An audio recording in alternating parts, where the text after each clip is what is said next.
তেল দাও, তেল দিয়ে নাও তোমার পায়ে। হ্যাঁ, ভালো করে মালিশ করে দিই।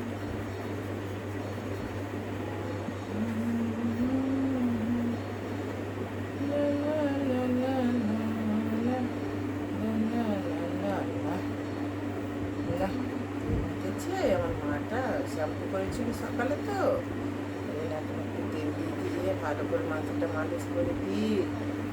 সোনা মা, আমার কুকুর মা। কি মা, এটা কি? ফেলে দাও, ওটা ফেলে দাও। দাও, এটা হাতে সর্ষের তেল একটু দিয়ে দিই, পায়ে দিয়ে দিই, দিয়ে দিই। ওখানে জল ঘেটেছো।